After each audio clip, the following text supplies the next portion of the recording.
Hey guys, welcome back, it's Ripe again. In today's video, my neighbor is the typical insane HOA busybody. She is also a vegan and likes to announce to everyone that people who indulge in barbecues like myself and various other neighbors are savages that deserve to die. One day though, she oversteps all boundaries and shoots my wife because we refused to stop a barbecue and ignored her orders. Here is what happened. So the story starts like this. I want to start with a disclaimer that I have nothing against vegan people. What I do have issues with are people that try to push their way of life on you. I'm a firm believer in if you are not hurting anybody, then do whatever the hell you want. My neighbor is a pretty horrible woman and I spend as much time avoiding her as I possibly can. So she is a vegan and part of the HOA, which makes her think that she can control anything she wants. In some cities here in the Philippines, being vegetarian and vegan has become a big thing, and my neighbor jumped on that trend. And well, I am happy for people who find a way of eating they enjoy, but that trend really has not made it to my area. Basically, my neighbor is the only vegan I know of in the neighborhood, and she wants to change that by force. One thing I hate is that she tries to see what people got at the store when we are going into the house with bags of food. She's then commenting about how many animals died to give us things that we bought, and she tries to bully people into throwing out their newly bought food. I try to make her keep her nose out of my stuff and tell her to get off my property, only for her to come back saying, as an HOA member, she is allowed to survey potential issues. At one point, she declared the HOA as making a rule that the entire neighborhood was vegan and no meat could be used. I don't think a single person listened to her, and she was getting more unraveled. She would walk around talking about how only she cared about love and peace while the rest of us were horrible murders and going to hell. I only wish there was a video of her doing this because it was just too crazy. So, like all crazy people though, things have to come to a boiling point, and that happened when I hosted a barbecue party. So basically, I had family coming in to celebrate my birthday, and I was excited and could not wait to have a party. I told them it was a barbecue, and if they wanted to bring side dishes or things for me to grill, they could. So in the end, we had a ton of food, and I was switching off grilling with other family members as we all partied. At some point, I heard my crazy neighbor yelling, but I just turned up the music to drown her out because I knew it was about us grilling meat. The only thing I heard her saying was that we were breaking the law by grilling meat since it was a vegan neighborhood. When she stopped, I assumed that she got tired of yelling and went back into her house to sulk or something. What I didn't know was that she had a gun and she came outside a few minutes later with it. Nobody was paying attention to see it either, so we didn't know until the gun went off and everybody panicked. We did not know if anybody had been shot because we were all screaming, but nobody screamed louder than my own wife. I looked over and saw that she had been shot and was bleeding. I've never been more scared in my entire life seeing her on the ground like that. The only family member that jumped into action was my uncle, who just so happened to be a police officer. He was not on duty, but he managed to grab a chair and knock my crazy neighbor to the ground. He was screaming at her to let go of the gun, and she did, and he kicked it out of her reach. We then quickly called for an ambulance, and I was trying to stop the bleeding until they could come and treat my wife. My uncle, meanwhile, was holding my neighbor to the ground, and she was just screaming that she was being assaulted and did nothing wrong. That she was a peaceful vegan and the evil meat eaters were trying to hurt her and punish her for being vegan. My uncle did not say that he was police, so she just assumed a random guy took her down. The ambulance and other police arrived to try and sort out everything that was going on. My uncle was an officer a few hours away, so he had to give his information and prove that he was also police so he didn't get in trouble for keeping her against the ground. Since there were police saying what happened, they took his word for it and arrested my neighbor despite her protests. She was claiming that she had the legal right as the HOA member to stop any illegal activity like my barbecue. For anybody that might not know, this is not true in the slightest. While HOA people tend to get away with harassment and making fake rules more than they should, shooting somebody crosses a line. I'm also sure you can guess that she didn't have any business even owning a gun. While the laws here are not the strictest in the world, it's still regulated heavily. You need a permit, and even to get one, you need to have a reason for having one. Just simply wanting one usually is not enough, so the gun she had did not even belong to her.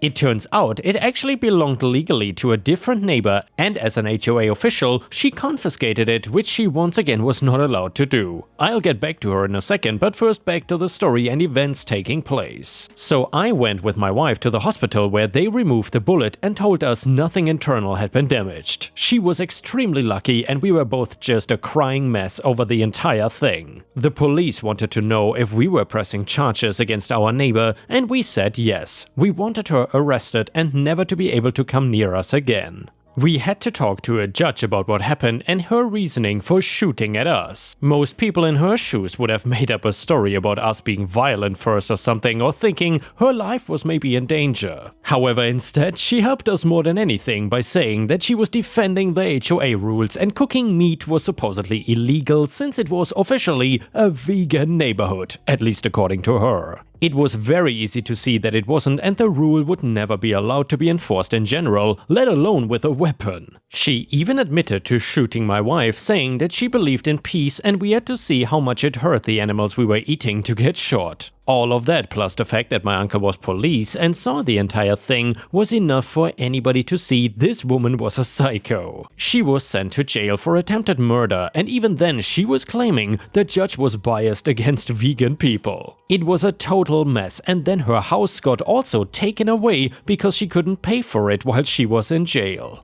Nowadays there is still an HOA, but everybody else involved in it seems to be normal, which is fine by me. My wife also healed nicely and had no complications from getting shot except for a small scar. The only thing I think about sometimes is my neighbor in jail is getting food. I've no idea if prison will give her vegan meals or not. I could just imagine her fighting with workers inside the jail about trying to make the entire prison eat only vegan and getting yelled at. Maybe it's the reality check she needs, and when she gets out she will learn it's okay to be vegan, but pushing it on people might cause some serious problems, especially with a gun. And yeah, ripe stars, needless to say, that vegan neighbor was completely out of control, and I just don't understand when people try to push their life ideals, or whatever being vegan in this case is, on others, and especially then try to enforce it with a gun. That's just absolutely insane. I have nothing against vegans and I really like to eat vegetarian sometimes, but obviously this neighbor was completely out of line. But anyway, let's continue to the next one. The next one is titled Company Malicious Compliance. So I work in security for a major US manufacturer, which despite all its flaws is a much better job than any I've held in the past. After I was hired, my manager warned me that HR has an outsized role in the company compared to others I may have encountered.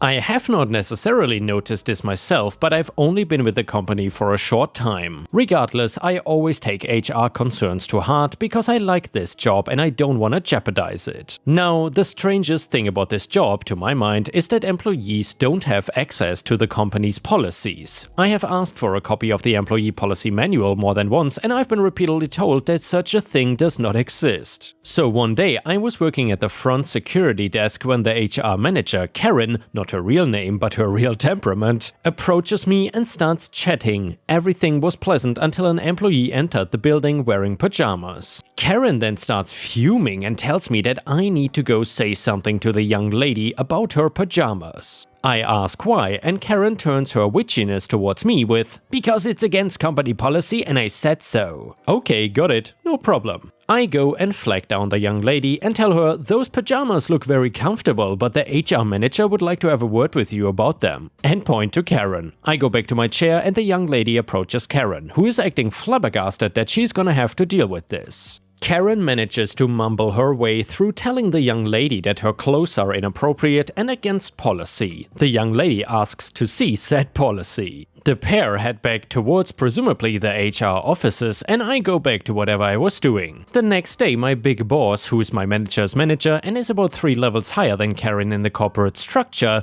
calls me into his office and asks why Karen wants me written up for insubordination. Having only had one interaction with Karen that day, I tell him about what happened. He basically tells me not to worry about anything, that he will handle it and that I'll not be written up. The next day, the security office and every security post has a memo posted from my big boss. I don't remember it word for word, but the gist of it said, "We are paid to handle security and emergencies only. We do not handle policy enforcement. If you're approached about a policy violation, you are to direct that person to their manager or to HR." I've only seen Karen a few times since that day, but in every time I have, she has flat out ignored me. And yeah, Ripe Stars, I'm kind of surprised that HRs allow Karens to work there. To be honest, I would not want to have to deal with an HR Karen. That must be a company that is destined to fail in the very near future. But anyway, the next one starts like this. It's called Worst Customer Ever. I was working at the postal station from hell, had a piece of rolling equipment get caught in a piece of broken tile and pop up then onto my toe. It shattered the toenail. I was lucky not to have a broken toe from it too. So I am on light duty, which meant I had to work the service window where people come to pick up packages, signature required mail, fill out change of address and hold mail forms, stuff like that. Remember, I had a foot injury. So this means that getting around is not easy for me. Have a customer come in about an hour before closing. The customer hands over 2 pick up your mail forms for certified letters. You all probably don't realize, but in big city facilities we don't have your certified mail sitting in a gold case all by itself and postal workers staring wistfully at it wondering when we will see you. No, we have your mail sorted out by the last number of your street address in trays with hundreds of other certified letters just like yours. This means it can take quite a while to find your mail when you finally drag your butt in to pick it up. So I go looking for these 2 letters. It was a recent enough thing that I checked the stand-up cubby we had for the latest certified 2 pickups.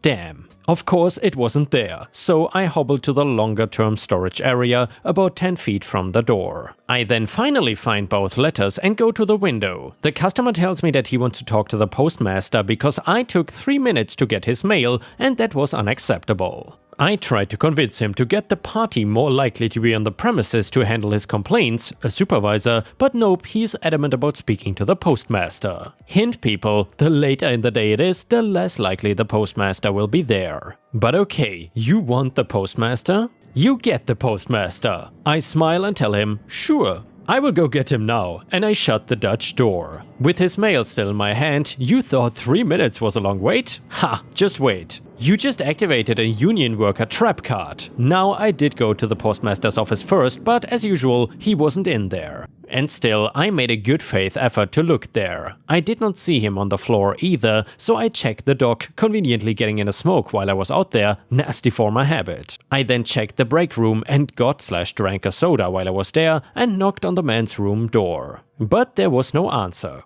Oops. That soda just worked its way through me. Need to use the ladies now. I was about to check the parking lot to see if his car was even there, and oh look, there is the postmaster coming back from an off-site meeting. I take the time to bring him up to speed on the customer's complaint. This guy knew me and smiled. How long have you kept him waiting now? Well, I think it's been 20 to 25 minutes, I said. You can deal with him while I handle the paperwork. This will be fun. You're lucky I like you because you're a hard worker though. The customer was absolutely livid when the door finally opened again. He demanded that I be fired right then and there, as if that is how it works in a union job. My boss, to his credit, chewed out the customer for being such a jerk to an injured employee who had actually done a great job in taking only 3 minutes to find 2 letters amongst hundreds in 2 separate locations. He even took one of the trays over to the ledge, slammed it down and said, "See how long it would take you to go through this. Find not 1 but 2 letters and then tell me 3 minutes is too long."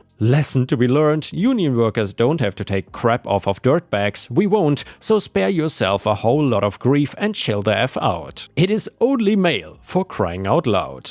And the next one is titled, Am I the jerk here or not? So, my 39 male wife, 34 female, and I live in a suburban house with our daughter, 10 female Emily. Our neighbor next door, 48 male, Walter, is a single father with 2 daughters, 14 female and 12 female. We have been living here for a little more than 2 years. My wife really likes watching scary movies, but I've never enjoyed them, to be honest. I simply get too scared and end up having a bad time, so I prefer to avoid them. Her friends sometimes go with her to the more popular ones, but she also likes older indies and foreign horror movies. She has always had a hard time finding people that have this niche interest, and that's why it's such a big deal when we met Walter and found out that he also shares this tendency. They very quickly started to make plans to watch movies together. I was invited to be a part of this, but refused. I prefer to just stay at home babysitting Emily and Walter's daughter while they are in their cinephile reunions. Sometimes they go to movie theaters, but other times they just stay at Walter's place watching stuff at his home cinema. They usually have to go to another town in order to catch a specific function of some weird movie, so it's normal for them to come back very late. But eventually they started doing stuff outside of watching, like going out for dinner. Walter invited all of us, including the kids, to go with him to a restaurant that a friend of him owned, but I said no because it was too expensive. I don't like that kind of place because I feel like they're a waste of money and didn't think the kids would enjoy it either. I insisted on staying with the kids and let the two of them go by themselves. This has become a regular thing now, and it's in a way a good deal for me because Walter pays for my wife's dinner and she can no longer complain about me not taking her to fancy restaurants.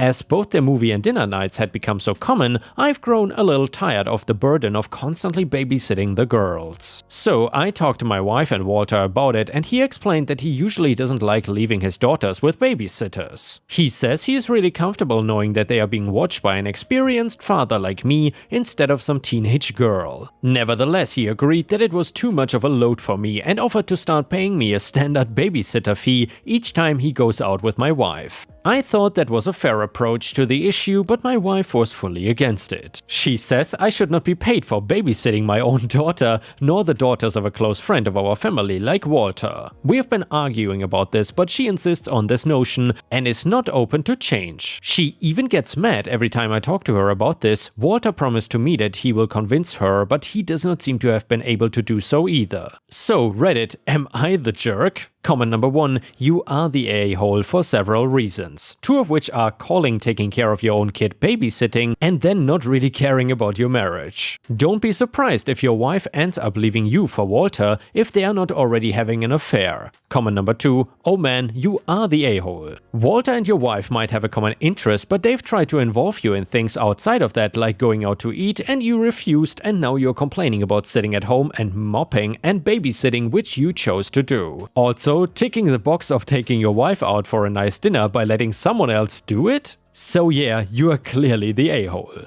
And I gotta say, Ripe Stars, that was pretty hilarious when OP said that he does not have to take his wife out to fancy dinners because his neighbor does that for him. I mean, if you don't see anything wrong with that, then I'm not sure what to tell you. Either way, let me know in the comments what you think about this. I am very curious what you have to say. And the next one is titled Revenge on My Employer.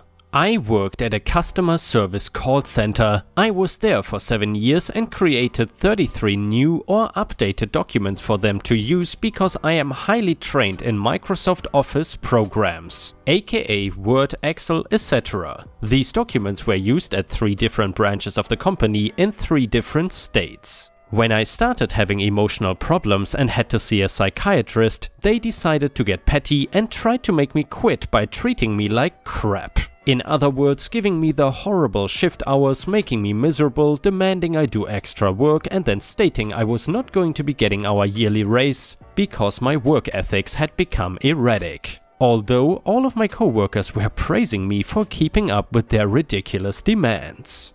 Anyone who has had issues with a company who does not want to have to pay unemployment benefits and would rather force you to quit will be highly aware of the type of tactics companies pull when in this situation. I had originally put a watermark on all of the documents, but when I became so emotionally drained from having to deal with their demands and actually had to check into a psychiatric institution for a 48-hour hold, I finally had enough. I knew I would not be coming back after I got out of the hospital, so right before I went to the hospital to check in, I deleted the only copies of 27 of the documents that were for internal use only, and then locked the last 6 with a password that I gave to one coworker friend who had already given her notice and only had 2 days left. 2 days during a time that none of the higher managers were actually present because it was the weekend. I ended up staying in the hospital for almost 2 weeks due to the emotional state I was in and because I was self-destructive by that point.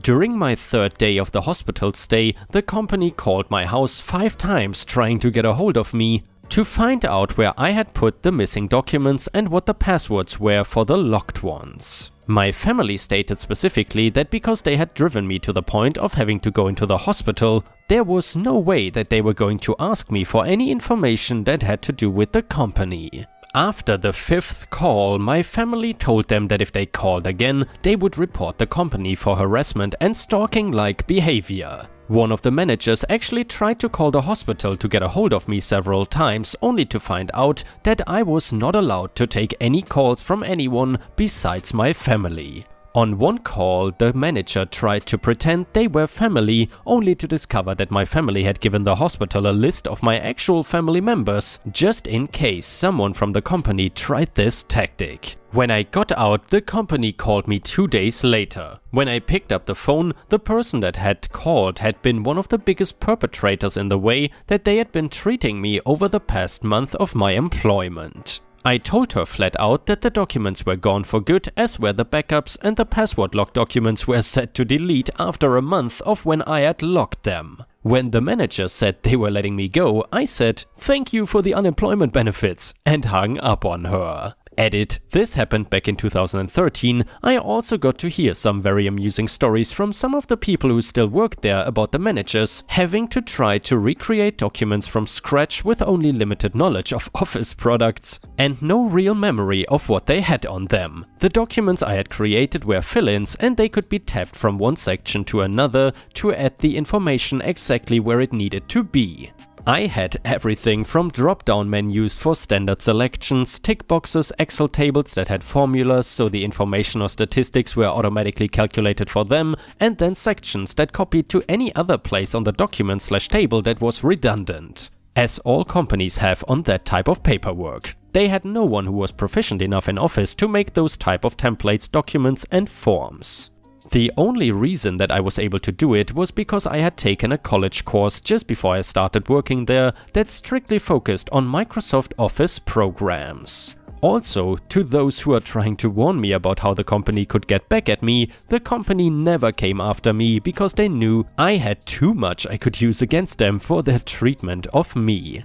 I simply documented everything and made certain they knew it by sending copies of everything to the CEO of that particular branch of the company. They also ended up closing that branch of the company about 8 months after I left due to some very serious accusations from several employees about the same type of treatment. Ironically, a couple of those employees called and asked me how to handle the situation when they started having to deal with the same thing. I told them to document everything, even down to the most minor maltreatment. That way, they had something to show as proof. And yeah guys, that was a surprisingly satisfying revenge story, and I'm curious, if you have ever worked in an awful job environment, have you ever gotten revenge on your employer? Let us know in the comments. And the last one is a bonus story from r/Tales from the Front Desk. It is titled, "I warned the hotel guest but they did not listen." It is the mid-1990s, 6 AM, I just got to work. The night clerk told me about a man who had asked a bunch of questions about making phone calls from his room and the cost. He had planned to call home, this was in the US, he was calling the UK, and had been rather rude about it. She had offered him the flyer the hotel supplied with suggestions on how to make the cheapest calls, but he rolled his eyes at her and did not take it. Lucky me, he happened to be the first customer I encountered that morning. He told me his room number and then asked what his total was. I looked him up and groaned inwardly. His long-distance phone calls from the night before were all listed out to the tune of $1,900. With his room cost, I told him his total and watched his head explode.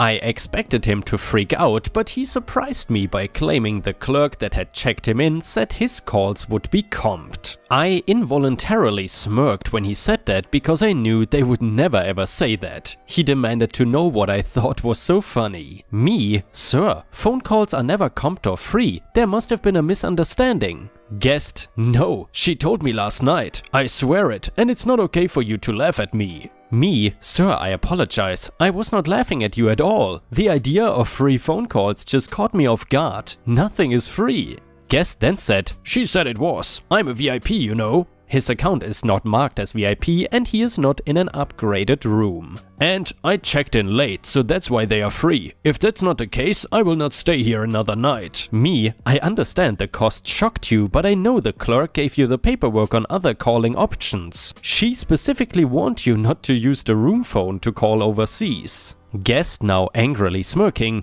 Oh, you talked about me, huh? You cannot prove that she told me anything. She is not here, is she? It's my word against hers, and I'm the customer. Me in a bold-faced lie. The clerk you spoke to is named Amelia, and she is in the back closing up from her shift. I could go get her so we can clear this up now if you want. Guest: I don't want to talk to some clerk. I want the manager. You women are trying to rip me off. We women? Really? I smiled, thrust my chest out to show my womanly breasts. Sir, I'm the manager. He did not believe me at first and told me not to lie to him, and he then demanded my manager. Me? My manager? Betty, I made sure to say her female name loudly and slowly, is not in this week. She is on vacation. At this point, a line is forming behind him. I ask him if he wants to check out. Guest: check out? I'm here for another 4 days. Me: sir, you just said you are going to leave if you had to pay for your calls. They are not free. Tell you what, I understand the sticker shock, so I'll take 200 off, but since you were warned, the rest will need to be paid. Guest: oh wow, $200? Aren't you so generous? I just looked at him because yes I was. He stomped away and got on the elevator.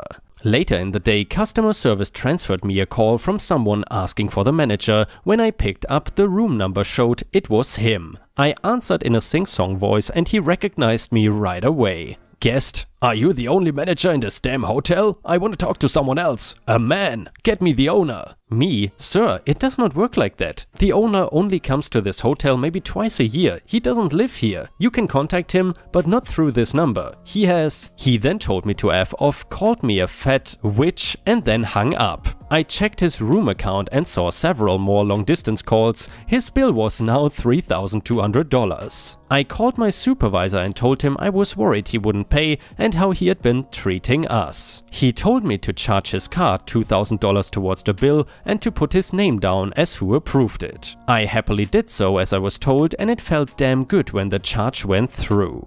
I was not there when the guest saw that we had charged his card $2,000, but I saw the security video later. He came down to the front desk red as a tomato and demanded to talk to me. He brought his heavy room phone with him and tossed it across the lobby. He shoved the concierge that tried to intervene and got tangled up with security before they got control of him. He was arrested and banned from the hotel. He also trashed the room, cut the TV, lamp cords, smashed the mirrors in the bathroom, flooded the toilet, cut up the sheets and bedspread, and dumped shampoo all over the floors and counters. A grown-ass man acting like a toddler.